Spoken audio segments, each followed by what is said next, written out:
नमस्कार, मैं हूं संजीव कुमार और आप देख रहे हैं एसएम न्यूज़ लाइव। और इस वक्त मैं एमसीबी जिले के मनेंद्रगढ़ में खड़ा हूं और आपको बता दूं कि राज्योत्सव के दौरान एक हाई वोल्टेज ड्रामा देखने को मिला है। 1 नवंबर जो कि छत्तीसगढ़ राज्य के स्थापना दिवस के तौर पर मनाया जाता है, वहां राज्योत्सव के दौरान जो मंच बनी थी वहां पर नगर पालिका परिषद मनेंद्रगढ़ के अध्यक्ष प्रभा पटेल और उनके जो समर्थक थे उनको बैठने की व्यवस्था नहीं थी या उनके फ्लैक्सी में वहां एक फ़ोटो की कमी बताई गई।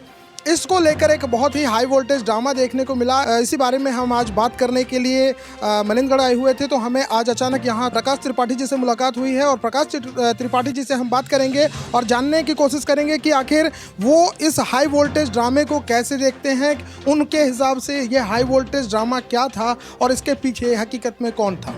प्रकाश त्रिपाठी जी इस वक्त हमारे साथ है। प्रकाश त्रिपाठी जी नमस्कार। नमस्कार। आज आपसे एक बार फिर से बात करने का मौका मिला। राज्य स्थापना दिवस के दिन हमको एक हाई वोल्टेज ड्रामा देखने को मिला।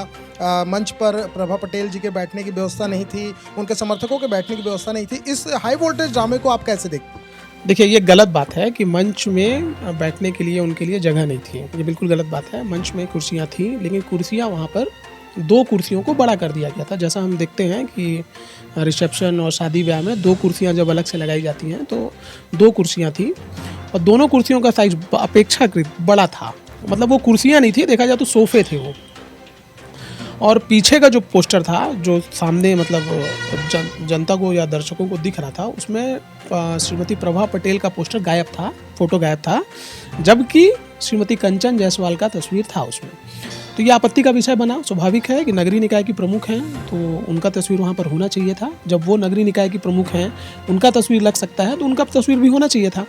तो ये 2 कारण थे, कुर्सी और फोटो, जो प्रत्यक्ष तौर पर इस विवाद का कारण बने। और श्रीमती प्रभा पटेल ने खुलकर विरोध दर्ज कराया और उनका साथ उनके साथी पार्षदों ने भी दिया। कांग्रेस के पार्षद, निर्दलीय पार्षद, बाकी सभी पार्षद भी थे, एल्डरमैन भी थे। मैं कहूँ पूरा नगर पालिका ही था वहाँ पर। यूथ कांग्रेस के प्रदेश अध्यक्ष नवनियुक्त हैं अभी, क्षमा कीजिएगा, जिला अध्यक्ष हफीज मेमन, वो भी वहाँ मौजूद थे, उन्होंने भी साथ दिया उनका। ये फिर विधायक को हस्तक्षेप हुआ और एसडीएम की हस्तक्षेप के बाद ये मामला शांत हुआ। तो ये मामला शांत होने के बाद वो मंच पर गए, तो ये हाई वोल्टेज ड्रामा आखिर हुआ क्यों होगा, क्या लगता है? देखिए, प्रत्यक्ष तौर पर हमें जो दिख रहा है वो कुर्सी और फोटो एक कारण है, लेकिन ऐसा नहीं है। जब से ये जिला बना है, एमसीबी नया जिला, इस जिले की जो निर्माण है उसके पीछे ही राजनीति है, राजनीतिक कारण थे, ये सब जानते हैं। जब से ये जिला बना है तब से इस जिले के निर्माण को लेकर कहीं ना कहीं 2 विधायक, मनेंद्रगढ़ विधायक और भरतपुर सोनहत विधायक के बीच श्रेय लेने की होड़ है, खींचतान है। और अक्सर ये दिखता भी है हम लोगों को। जो 9 सितंबर को जो माननीय मुख्यमंत्री का कार्यक्रम हुआ, उसमें भी हमने मंच में देखा कि वो खींचतान जारी थी। और ये इस बार ये तो सर्वविदित है कि पिछले 3 सालों में मनेंद्रगढ़ शहर में सबसे ज़्यादा सक्रियता गुलाब कमरों की रही है और यहाँ अधिकांश कांग्रेसी जो हैं वो कहीं ना कहीं गुलाब कमरों को ही अपना नेता मानते हैं।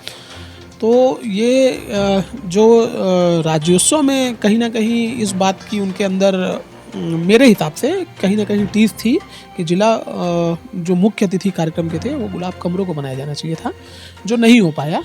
तो इसी कारण मुझे लगता है कि विरोध दर्ज कराए जाने का मुख्य कारण यह है, अंदरूनी कारण। बाहरी कारण कुर्सी और फोटो है। तो क्या आपको लगता है कि जैसा कि आपने बताया कि गुलाब कमरों जी को यहाँ का मुख्य अतिथि नहीं बनाया गया, उसके बाद ये इस तरह का विरोध हुआ, तो क्या आपको लगता है कि इस विरोध प्रदर्शन का सूत्रधार जो थे या स्क्रिप्ट राइटर वो खुद गुलाब कमरों थे? स्क्रिप्ट राइटर मैं नहीं कहूँगा, स्क्रिप्ट राइटर नहीं है वो, निश्चित तौर पर। लेकिन ये जो विरोध है ये अपने नेता के समर्थन में उनके समर्थकों द्वारा दर्ज कराया गया है, ये तो निश्चित तौर पर है। कहीं ना कहीं ये बात को लेकर मतलब लोगों के मन में, यहाँ मनेंद्रगढ़ के शहर के लोग भी यही चाहते थे कि मुख्य अतिथि वो हों, लेकिन वो नहीं हो पाए। तो इस चीज़ को कहीं ना कहीं वो था और इसका विरोध दर्ज कराया गया। लेकिन मैं ऐसा नहीं कहूँगा कि सूत्रधार वही थे, उनके समर्थक भी थे, उनके समर्थक हो सकते हैं या उनके समर्थक ने विरोध दर्ज कराया, बस इसे इतना ही माना जाना चाहिए। तो जैसा कि आपने देखा, प्रकाश त्रिपाठी जी के माने तो वर्तमान में हाई वोल्टेज ड्रामा देखने को मिला, इसके पीछे कहीं ना कहीं इनके माने तो भरतपुर विधानसभा के जो विधायक हैं गुलाब कमरों, शायद उनके फेवर में, उनके समर्थन में यहाँ के जो लोग हैं उनका ये विरोध प्रदर्शन उनके फेवर में था, लेकिन उसको दूसरा रूप और दूसरा रंग देने की कोशिश की गई, जो कि आप लोगों ने देखा। अपने आसपास घट रही घटनाओं को जानने के लिए चैनल को सब्सक्राइब करना और बेल आइकॉन को दबाना ना भूलें।